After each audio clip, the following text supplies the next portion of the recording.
অঞ্জনার বাবাও যদি হয়, ফ্যামিলির পরিবারের যদি কেউ হয়, বাইরের কেউ হয়, দাগ পেয়েছে, এরকম টর্চারিং এর দাগ আছে, এগুলি যদি হয়, আমি এর সুষ্ঠু তদন্ত চাই, তীব্র প্রতিবাদ জানাই, আমি এর বিচার অবশ্যই চাই।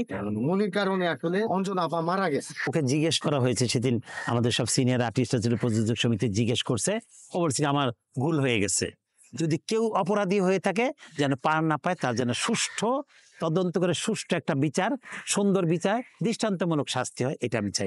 মনির কারণে আসলে এই অঞ্জনা আপা মারা গেছে।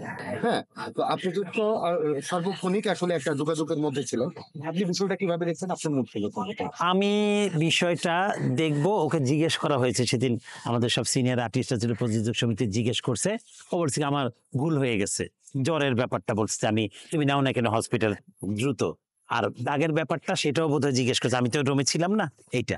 আর আমি আমার মানে পার্সোনাল, আমি আপনার পয়েন্ট অফ ভিউ থেকে আমি আমার পয়েন্টের ভিত্তিতে আমি ইউসুফ খান, আমি অঞ্জনার ছোট ভাই বলি, বন্ধু বলি, সহকর্মী বলি, যাই বলি না কেন, আমি অঞ্জনার যদি এরকম কোনো মানে অপমৃত্যু টাইপের, মানে এরকম যে সিচুয়েশন যেগুলি শুনছি, গুঞ্জন হচ্ছে যে দাগ পেয়েছে, এরকম টর্চারিং এর দাগ আছে, এগুলি যদি হয়, আমার কথা হচ্ছে, আমি বলছি যে অঞ্জনার বাবাও যদি হয়, ফ্যামিলির পরিবারের যদি কেউ হয়, বাইরের কেউ হয়, ডক্টররা যদি, আমি এর সুষ্ঠু তদন্ত চাই, তীব্র প্রতিবাদ জানাই, আমি এর বিচার অবশ্যই চাই।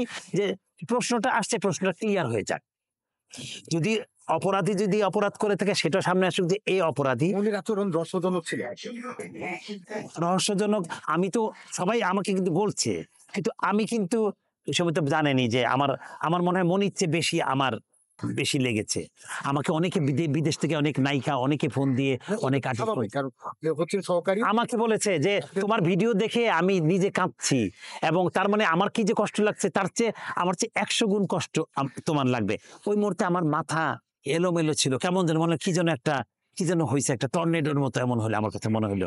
কিন্তু আমি ওই মুহূর্তে ওরে জিজ্ঞেস করবো ও কেমন অ্যাক্টিভিটিস ছিল, মানুষ আমাকে বলছে ওর এরকম অ্যাক্টিভিটিস জানাজার সময় এরকম ছিল, ওরকম ছিল, সঙ্গত আচরণ, মানে কোনো কোনো কোনো আমি আমি ও আমার কাঁধে এসে মামা এখন কি হবে, আমার কাঁধে এসে কাঁদছে, আমি তখন হাত পা ছেড়ে আছে না ধরে, আমি এইটাও ধরার মতো আমার আছে না, আমার মাথায় কি হইলো এটা।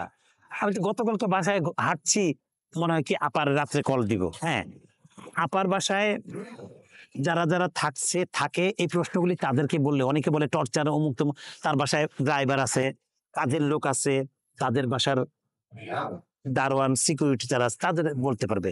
আমি তো আর আমি, হ্যাঁ, আপার জন্য এত বছর সম্পর্কে আপার বাসায় বোধহয় আমি সেই কত সাল বোধহয় 2000 কত সালে একদিন এক রাতে ছিলাম, আর কখনো থাকা হয়নি। যাক, সবাই আপার জন্য দোয়া করবেন, আমিও দোয়া করি, এবং আমি আবারও বলছি, জোর গলায় বলছি, যদি কেউ অপরাধী হয়ে থাকে যেন পার না পায়, তার যেন সুষ্ঠু তদন্ত করে সুষ্ঠু একটা বিচার, সুন্দর বিচার, দৃষ্টান্তমূলক শাস্তি হয়, এটা আমি চাইবো। আল্লাহর আপাকে বেহেশত নসিব করুক, এই প্রত্যাশা।